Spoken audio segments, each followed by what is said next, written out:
Hi, I'm Carl Azus. Thank you for taking 10 for CNN 10 this November 10th. Today, we're unraveling a complicated series of events that are likely behind a migration standoff in Europe. This is taking place in the eastern part of the continent at the border between Belarus and Poland. Thousands of people have been camping there in freezing conditions trying to get into the European Union. Belarus is not a member of the EU, but Poland, Lithuania, and Latvia are. They all share borders with Belarus, and they've all seen a surge in the number of people trying to cross over from Belarus into their countries. Lithuania has declared a state of emergency at its border because of the crisis, and Poland says since September, it's stopped more than 32,000 attempts by migrants to illegally cross into Poland. These migrants are not from Belarus. Polish officials say they're mostly from Iraq, Syria, and Afghanistan. So why is this happening? Well, Belarusian President Alexander Lukashenko blames Western nations for causing the problems the migrants are fleeing. But the European Union blames Belarus, saying it's trying to get revenge for punishments the EU gave it in June. The Belarusian government has been accused of holding an unfair election last year and restricting Belarusians' rights and freedoms. So the EU imposed a number of sanctions on Belarus this summer, and European officials say Belarus is trying to pressure the EU by encouraging thousands of migrants to illegally cross into its countries. Belarusian officials have repeatedly denied doing that, and Belarus blames the EU for treating migrants badly at the borders, where several people have died. Humanitarian groups have accused Poland of illegally pushing people back into Belarus instead of accepting their applications for protection. Poland says it's been following immigration law, and it's accused Belarusian authorities of pushing migrants toward its border. So a lot of back and forth accusations are going on here, and thousands of people are caught in the middle. The situation at the border between Poland and Belarus remains extremely tense. The Polish authorities are now saying they believe that between 3,000 and 4,000 people are camped out on the Belarusian side and trying to get across. Now, the Polish authorities are saying that's not something that they are going to allow to happen. They say that they've already put in place more than 9,000 soldiers and also thousands of border patrol agents as well to try and prevent people from coming across that border and making it into the European Union. Poland and the European Union both accuse Belarusian strongman Alexander Lukashenko of what they call state-sponsored human trafficking. They say that the regime in Belarus is luring people, especially from Middle Eastern countries, first and foremost from Iraq, to Belarus and then funneling them to the border and trying to get them to go across. Again, the Polish authorities are saying that is not something that they are going to allow to happen. But ultimately, most of those people, the authorities here in Germany believe, are trying to make it to this country, to Germany, and to claim asylum here. And the German border police, they've also increased their patrols as well. And they say they're increasingly coming across migrants. And they say most of the people that they're coming across have made their way to the European Union via Belarus. Fred Pleitgen, Frankfurt an der Oder, Germany. 10-second trivia. What covers 31% of Earth's land area? Lakes, deserts, ice, or forests? Though deserts cover about a third of the Earth, the United Nations says forests cover 31%.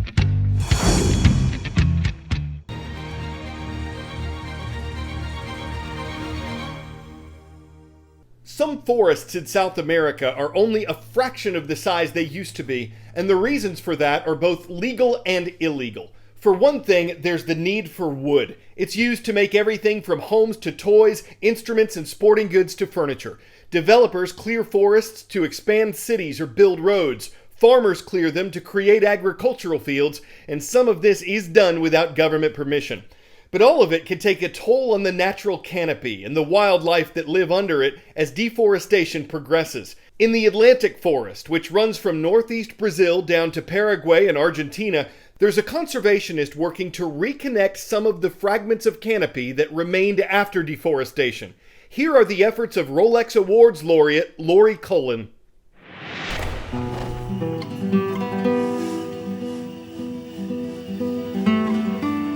What I really love about being in the forest is seeing the size of the change we can really make.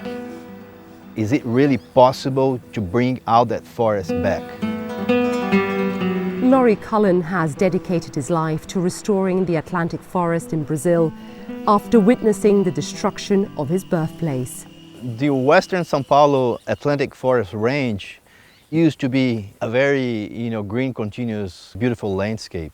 What used to be 100% of forest cover now is only 2%. Decades of deforestation have led to a significant reduction of one of the world's most diverse habitats.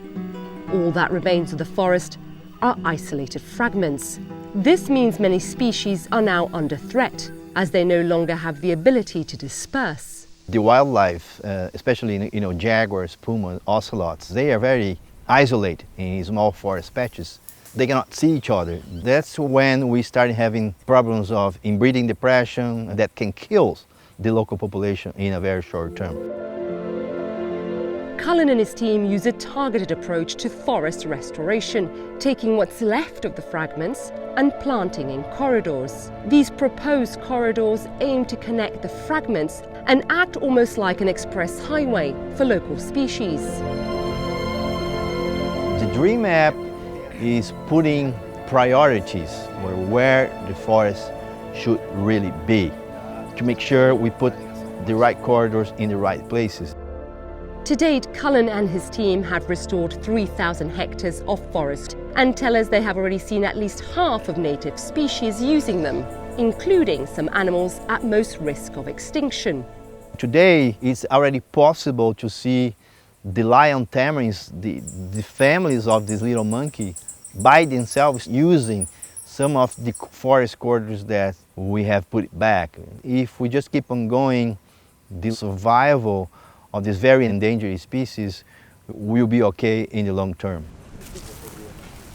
Cullen is motivated by both the community and climate benefits to reforestation, but his accomplishments represent a transformation that is as much personal as it is philanthropic. I used to be a hunter, my father used to take me hunting in the Amazon. So that's how I got in contact with forests, killing a lot of endangered species. But now I'm doing my part to put all these forests back, trying to redeem all the bad reputation that I had in the past. Cullen's efforts benefit not only the landscape, but also the communities living on it. People are really part of the restoration equation. Every restoration that we do is done by the local people.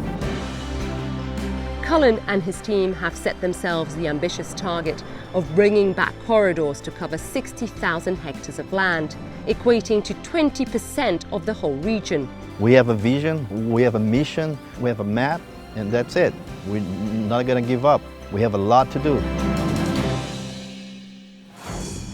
Today is the first ever Call to Earth Day. Stories like the one you just saw show you how people are taking action to help a planet worth protecting. And that's the focus of a new partnership between CNN and Rolex. If you, your class, your school would like to learn more, please visit cnn.com/call-to-earth.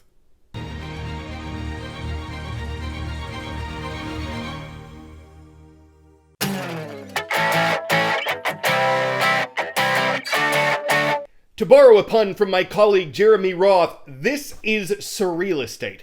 A castle in Connecticut has hit the market, and when we say castle, this thing has more than 18,000 square feet of living space, 9 bedrooms, 7 full bathrooms, 12 fireplaces. It's in Connecticut after all. It's got an apartment nearby, and the 75-acre property includes its own moat because it was built on a pond.